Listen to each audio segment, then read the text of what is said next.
आध्यात्मिक सुस्थता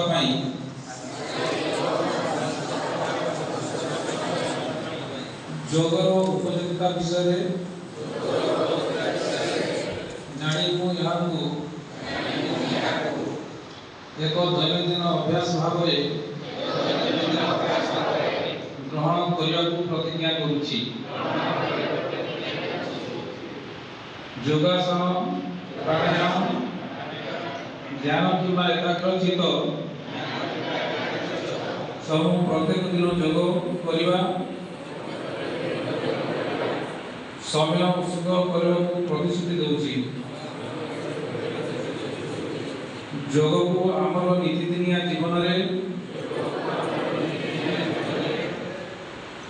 उत्तम स्वास्थ्य और मानसिक शांति लाभ